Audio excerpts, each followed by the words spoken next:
Hello everyone, glad to be back. Today is 27th of April, now it's 11 o'clock in the morning Moscow time. I'm Levan Gudadze and this is my first update for today, in which I will share all the latest news that are making headlines in Russian media outlets and Russian language pages on different internet platforms for this moment.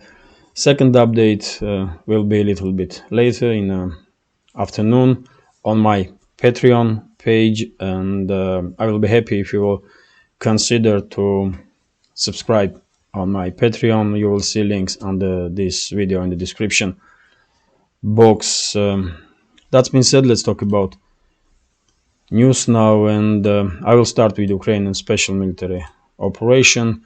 This morning, head of DPR, Denis Pushilin, did give an interview to Russian TV channel Russia 24, and he did make quite a few interesting statements. And TASS news agency did made news bulletins about it. And first news that I like to share with you is about Artyomovsk, same as Bakhmut. According to Pushilin, Russian side did manage to cut all the roads that connecting Bakhmut with Chisov Yar. Let me show you on the map this area. Of course, on its own, this news is not something new or unheard of, but it's always good to have official confirmation of informations that we already discussed. So according to Pushilin, Russian side did not just establish direct fire control over this country road that connects Bakhmut with Khramovaya and Khramovaya with Chisov Yar, but Russian side managed to increase its presence on this road and in close vicinity from this road. And according to Pushilin, Bakhmut garrison has no way to receive reinforcement or ammunition without risk becoming under direct fire from Russian side. Basically, we all knew this, but still, it's good to have official confirmation. When it comes to overall situation in Bakhmut, according to this map, for example, it seems like Russian side did manage to establish control over this military base in the northern part of this small pocket that's still under control of Zelensky's regime. I did predict this kind of development, and seems like exactly this has happened. Russian side PMC Wagner units managed to establish control over the military base, and not just that, but over quite a few blocks on the right side of this military base in the western direction. So now we can say for sure that Russian side PMC Wagner units that are conducting operations inside the Bakhmut did manage to reach Russian forces that are conducting operations in Khramovaya directions. And Khramovaya is here, by the way. Russian name from Khramovaya is Artyomovskaya. So some of you may be confused when you are watching these maps, but this settlement here is Khramovaya, and according to this map, line of contact between the sides are right next to this settlement. I don't think Russian side truly needs to enter Khramovaya to have operational control over it. No, this settlement already under operational control, but main thing is that this road that goes through Khramovaya is under Russian control, and this is the area where Russian side did manage to cut this road. Zelensky's regime had quite a big stronghold here with trenches and fire points. There were many videos are circulating in the internet about this area. It's like a moon landschaft. It's all in craters from artillery shells and missile shells. And yes, Russian side is controlling now about 3 to 500 kilometers of this road, which is enough basically to keep Bakhmut garrison in Cauldron. Pushilin didn't use word Cauldron, but I mean, in my understanding, if Bakhmut garrison, what is left from Bakhmut garrison, don't have an opportunity to receive reinforcements, to receive a food supply or ammunition supply, or to evacuate without high risk of becoming under direct Russian fire, then what that is, if not Cauldron? It is Cauldron. So, yes, situation for Bakhmut garrison is desperate, definitely desperate, and if my prediction will be correct next days, then I believe next stage of Russian offensive will be in direction of this southwest part of this small salient that Zelensky's regime is controlling. And once Russian side will establish control over these high-rise buildings, then basically what will be left is these duchy areas with private housing, and I don't think Bakhmut garrison will be able to hold positions in these one or two story buildings for long. So maybe we will see establishment of full Russian control over the Bakhmut even before 9th of May.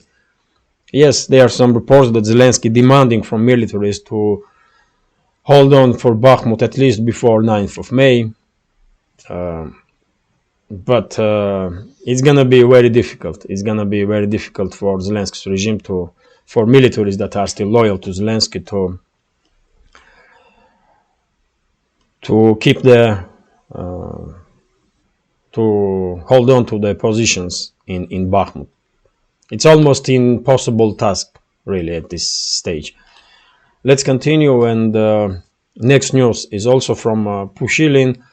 He did spoke about Marinka also, and he said that from 59 blocks of Marinka, if we will divide this town in blocks, 50 is under Russian control, and the rest of the territory is under Russian direct fire control. And basically what Pushilin said that all the Ukrainian positions are now inside of Russian armed forces. Let me show you Marinka. So this is Marinka, by the way, and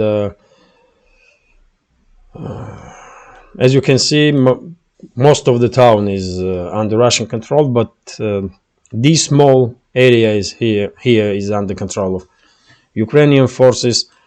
And if information that Pushilin is providing is correct, then I believe what is left under direct control of Zelensky's regime is just this small western part next to this waterway, and that's it.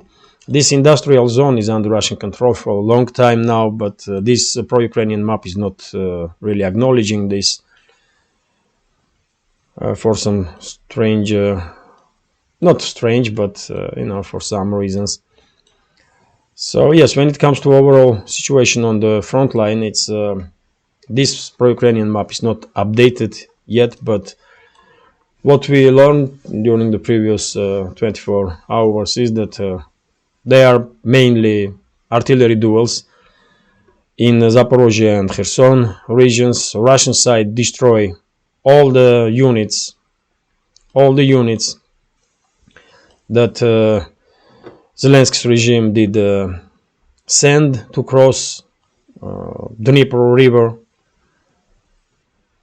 Russian aviation was very active in this area, also Russian artillery, and as I said from the very beginning, this operation was suicidal, because it's just impossible, technically impossible, to hold on to positions in this marshy area right next to banks of the Dnipro River.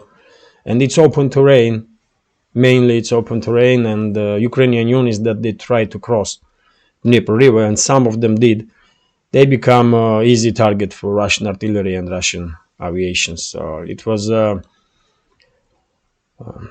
very stupid decision on part of Zelensky's regime to even try to conduct such a operation.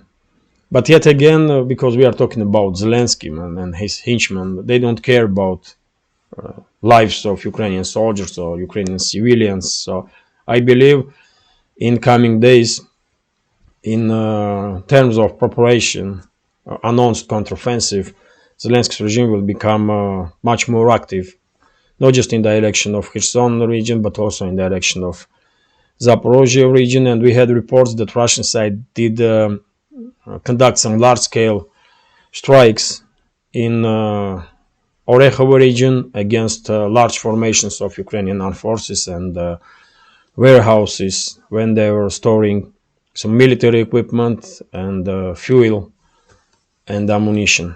So that's a general situation on the front line. Of course, main hot topic is Bakhmut, and it will be main topic until Russian side will establish full control over this town. And even though it's hard to predict how long this battle will continue, just because of huge concentration of Ukrainian forces in that small area that's still under their control, there are some indicators that Ukrainian forces won't be able to hold on to the positions up to 9th of May, like Zelensky did order them. But let's see, at least from Russian side, there is no timeline. As I said yesterday in my yesterday's update, in Russian side, no one is talking about some dates that this settlement should be liberated for this date and this one for this date. No, military personnel will take its time and conduct operations to minimize casualties. That's how military operations should be done in the first place.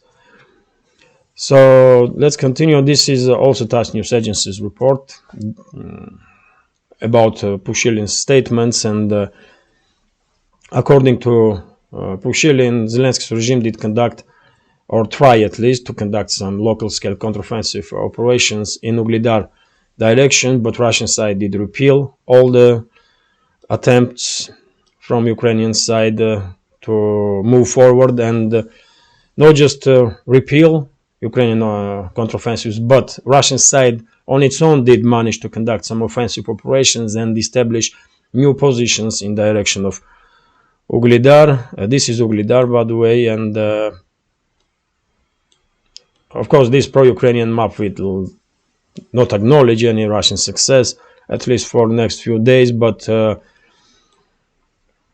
to be honest, I don't really have reasons to doubt statements from Pushilin, because he is quite cautious when it comes to statements. So if he is saying that Russian side did manage to establish some new positions in direction of Ugledar and move forward, probably that's the case. And if we compare even this pro-Ukrainian map to map of 1 week ago, we definitely will see difference, because this area here before used to under Ukrainian control, but now it's under Russian control.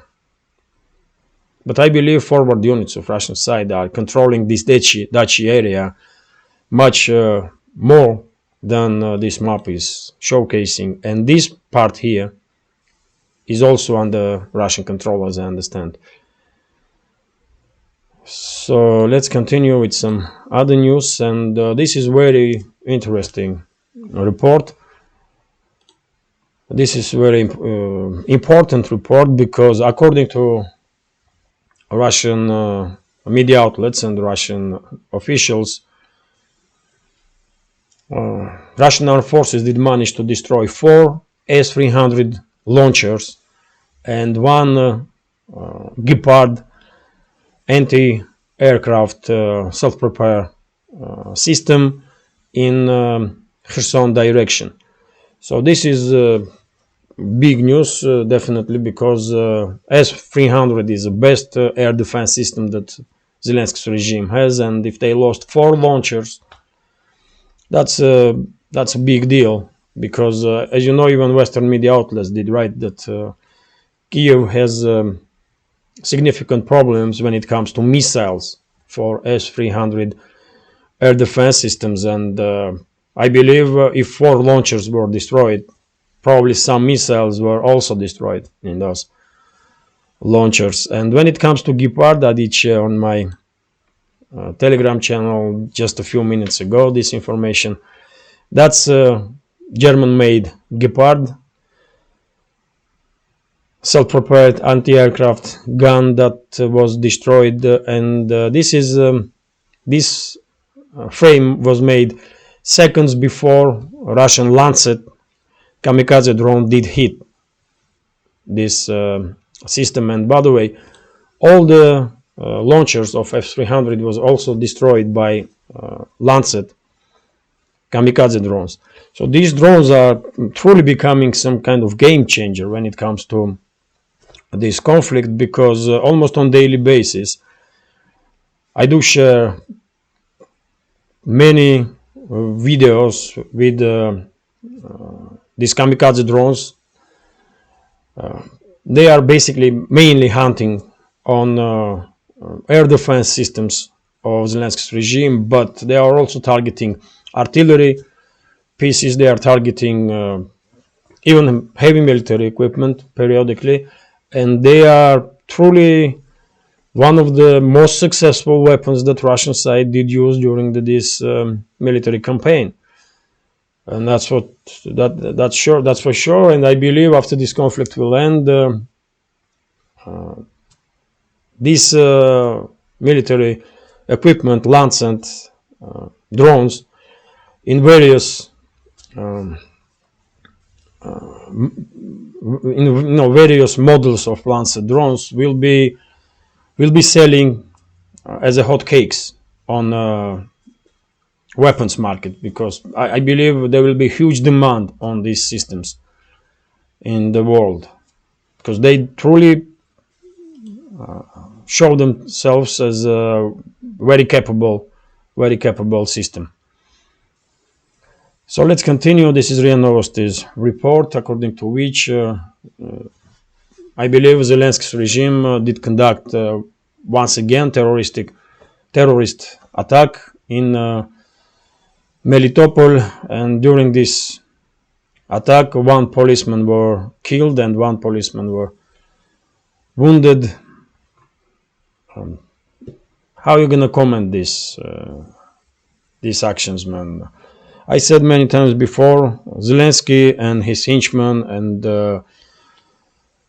so-called state institutions of Ukraine should be declared or must be declared as terrorist organizations long time ago. I don't know why Moscow is not acting this way. They may have some reasoning behind it, but I mean, it's just too obvious for everyone in this world, for everyone, that Zelensky's regime are using terrorism as one of its main tools to somehow terrorize Russia, Russian society, Russian public. And they should be declared as terrorists. I mean, I don't understand why Moscow already did not declare them as terrorists, man. It's just, I don't know. This is not the first case, and I'm quite sure not the last case when they are using terrorist methods as the tool of harass and threaten citizens of Russia. Let's continue. This is TASS News Agency's report, according to which, and this news is based on article in Business Insider, according to which Western elites are delaying discussion about F-16 jet fighters to be delivered to Ukraine, because Ukraine itself don't really have any airfields that will be good enough to conduct operations with F-16 fighter jets. Nothing new really here. I did said many times in my previous updates that if we see F-16 or any other Western-made jet fighter has been introduced to a battlefield, then it will be just absolutely obvious that these planes are operating from NATO member states that are bordering Ukraine. It will be just obvious because Ukraine don't have pilots for F-16s. Ukraine don't have technical personnel that will be able to conduct some maintenance on those planes. It not really matter. It's F-16, FA-18, French Mirage 2000, for example. There were some talks that France is discussing to deliver some Mirage 2000s, or Swedish Saab, for example. Ukraine's personnel are able to operate with the Soviet-made planes, MiG-29, Su-25, Su-24, Su-27, but they have no experience and no knowledge about Western fourth generation planes. So if these planes will be introduced, it will be obvious that they are operating from Western countries. And in that case, those countries, those airfields at least, will become legit target for Russian side. So, let's see how the situation develop. But in my understanding, we will see Western fighter jets being introduced to this conflict only when Zelensky's regime will collapse, when Ukrainian military will collapse on the entire line of front, and when Poland and maybe some other neighboring to Ukraine countries will introduce their military forces openly to this conflict. And yes, in that case, they will probably try to establish some no-fly zone over the at least western parts of Ukraine. And then, yes, it will be obvious that it's Poland and some other countries from anti-Russian coalition that are using those fighter jets. Let's continue. Not just that, but I believe those Leopard 2 and Challenger 2 tanks that have been delivered to Ukraine, in my understanding, if not all, majority of those tanks are operated and maintained by NATO soldiers that have been released from army and enlisted in some private military companies just to conduct this operation. Let's continue. This is RIA Novosti's report. Probably you already did see this kind of informations. So Erdogan yesterday had a televised interview with the Turkish media, and during this interview he did feel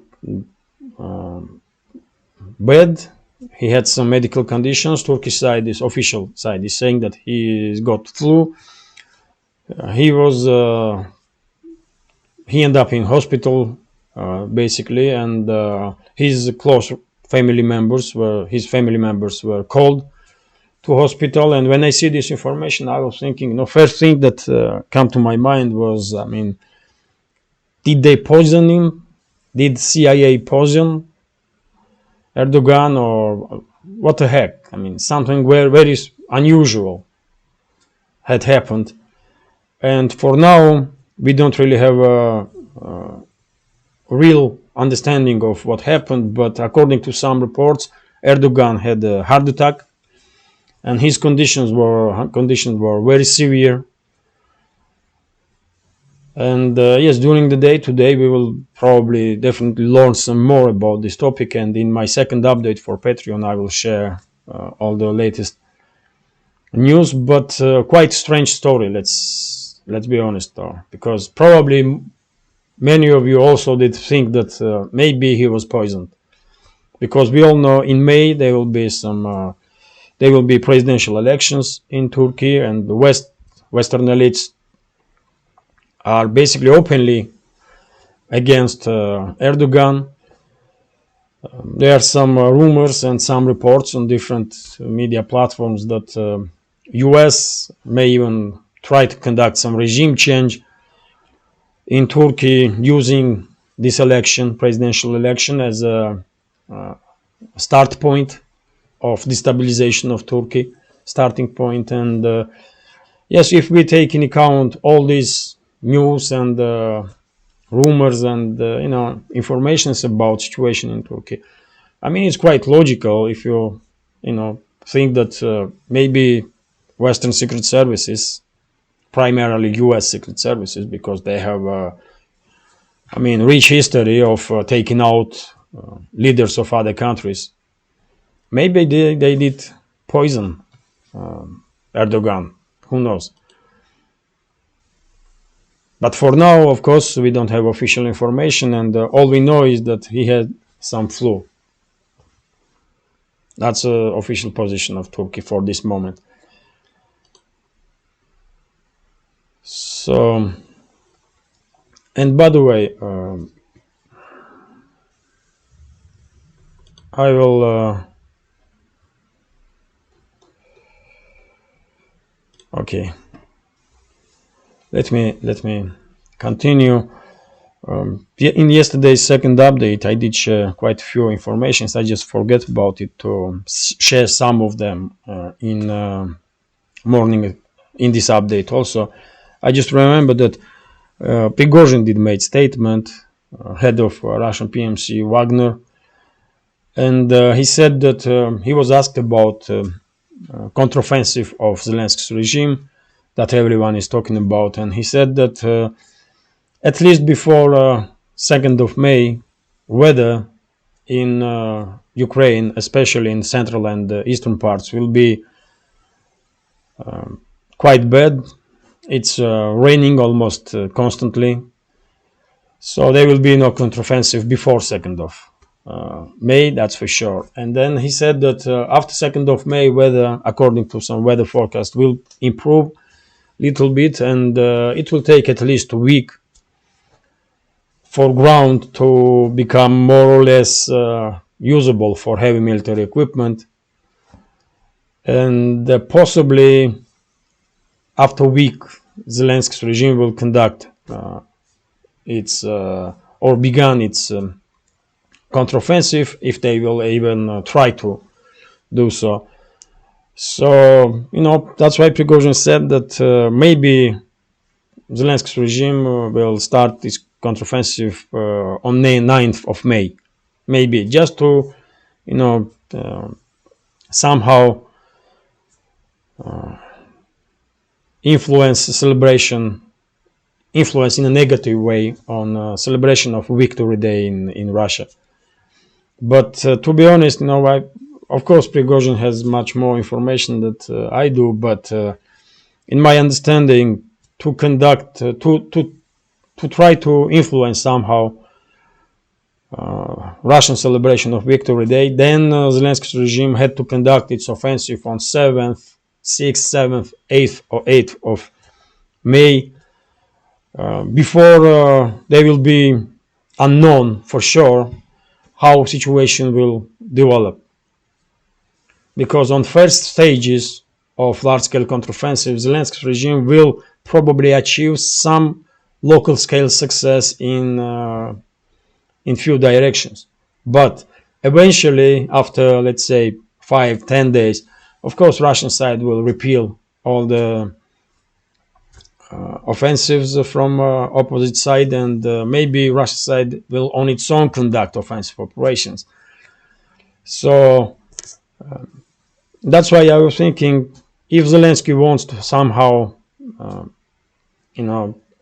harass Russian society or disturb Russian society on 9th of May, then he will order its forces to conduct offensive operations somewhere around 6, 7, 8 of May, because otherwise people will just, if they will start on 9th of May, it's just not enough time, information to get spread. isn't it? So, but anyway, as I said quite a few times in previous updates, lately I have more and more reasons to doubt that Zelensky's regime even will be able to conduct large-scale counteroffensive. Local-scale offensive operations, yes, most definitely will take place in different areas, especially when it comes to in direction of Zaporozhye region. But large-scale counteroffensive, I don't know, man. I don't know. Okay, let's continue.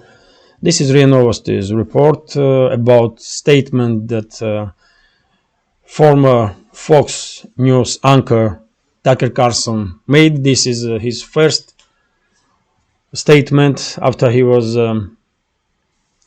left Fox News, let's say this way. And of course, I did share this information on my Telegram channel, and I will read it for you also. That he said that in US media, there are some important topics that are bound to be discussed. And this is true in Russian media, in Russian mainstream media also, by the way. So in every country, probably. So he did not say what his plans is, but one of the main topics was that US mainstream media is not discussing some major topics that are very important for US society and US as a state. We all knew this, really. And as I said, this kind of censorship on media, especially on mainstream media, is taking place just everywhere. Not just in USA or in Russia or in China, for example. In any country, elites are trying to, keep under their control big media outlets, because that's one of the way to control narrative, to control opinion of society, to control society itself. And that's why, maybe Tucker Carlson was surprised to learn that there are censorship in US, but me not. And probably most of you did know a long time ago that there is no such a thing as independent mainstream media. They all are controlled by elites everywhere, just everywhere. So yes, Tucker Carlson did not say anything, as I understand, about his plans, but in coming days he will, reveal what he thinks, and because he has a large following, he is one of the most known journalists in the world, not just in USA, but in the world. That's how popular his show was on Fox News. And because of it, he can, he can start his own media project, and he will achieve great success, no doubt about it. He may become politician, who knows, man, because he's, very popular in USA. And no matter which direction he will go, he will be successful. He has all the, we can say that there is all the indicators that are necessary to be successful. And Tucker Carlson has all of them. He's intelligent, famous, clever, open-minded, as I understand, and he has huge followings. So what else do you need? So let's continue, and this is very important information. I did share this news in my second update yesterday on Patreon. So Russian media outlets did a report that after BRICS summit in August, which will take place in South Africa, Argentina may become may join BRICS. And Argentina itself long time ago did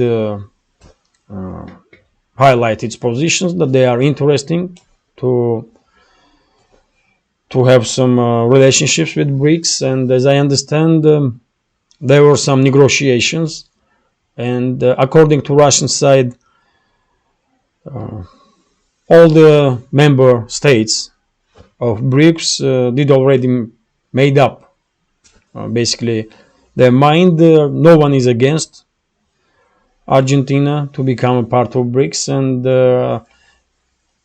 maybe we will see in coming months enlargement of this organization, which is inevitable. Really, it's inevitable. Argentina may be first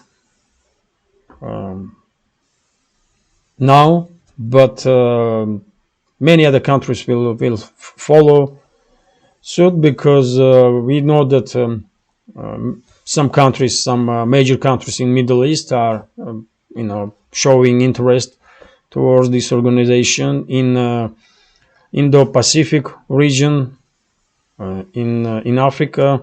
So there are all reasons to believe that BRICS will become much more influential organization and the platform in the coming decades than it is now. And basically, BRICS is a foundation, may become a foundation of a future multipolar world. It has huge potential.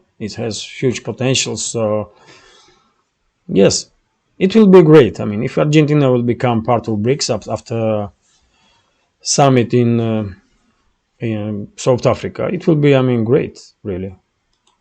Good for Argentina, good for BRICS, good for the entire world. Why not?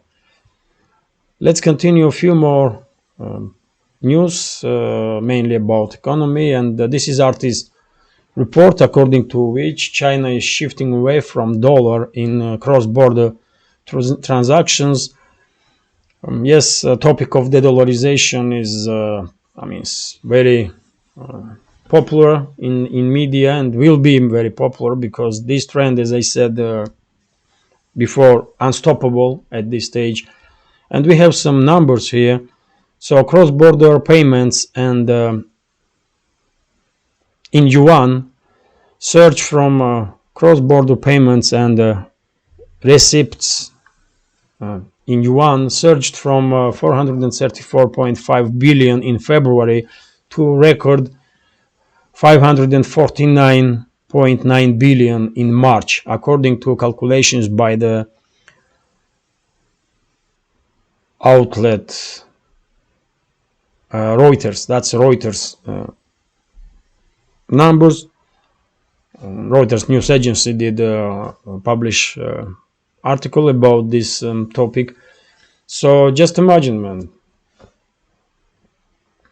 cross-border payments in yuans just in 1 month jump over the $100 billion.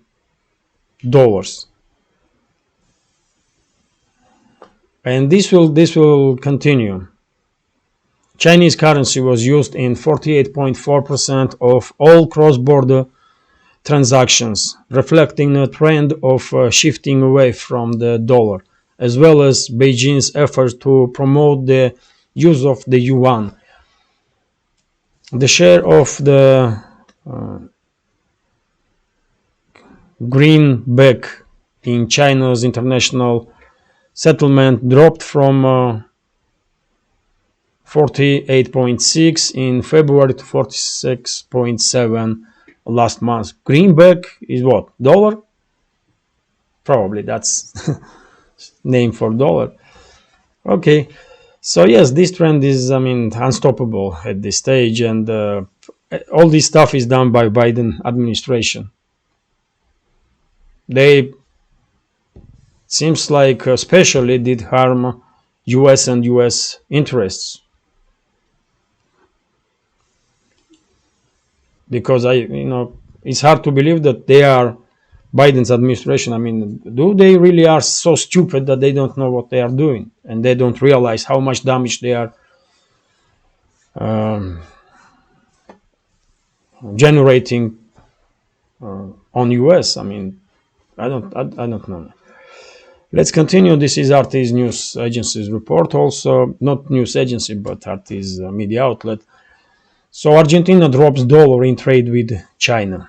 Yet again, this is continuation of previous topic, and Buenos Aires will pay for imports in yuan after signing a currency swap deal with Beijing. Yet again, quite logical step from Argentina, because after what US done against Russia, when they basically froze Russian assets in dollars and they banned Russia to use dollars, and everyone now in this world is threatened by actions of Washington and US Treasury, and yes, this is going to continue. And if Argentina is the next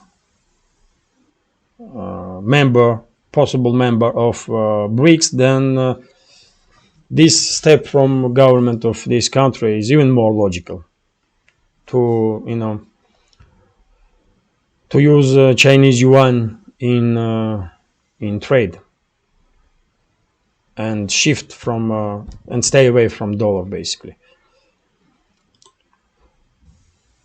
So yes, and this is also from RT, and this news is gonna be the last one. RT did published interview with the founder of Donbass Devushka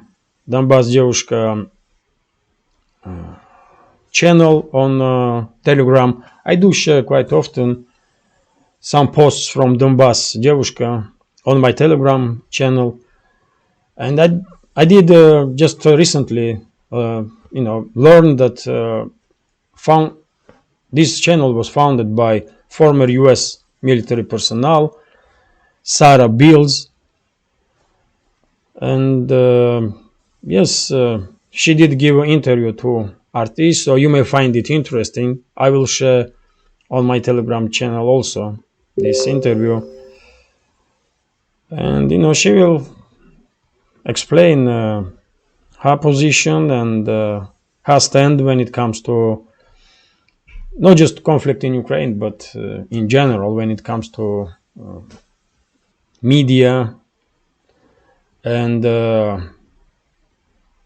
war that's going on between the Western elites and Russia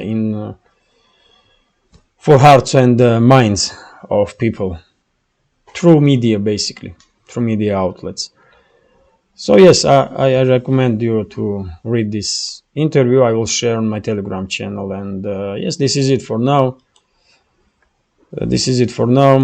I hope you will find today's update interesting, and if so, please hit that like button, leave some commentary about any topic you like. Unfortunately, yesterday I was unable to be as active on comment sections as I usually are, but today I think I'm gonna be there in comment sections, are quite active, so we can exchange opinions.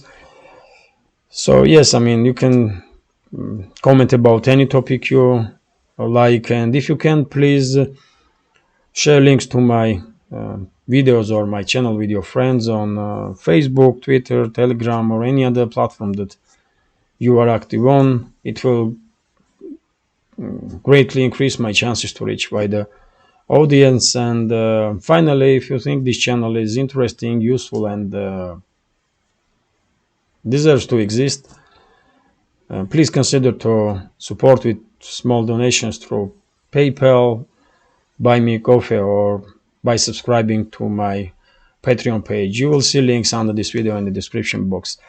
This is it for now. Have a great day and take care.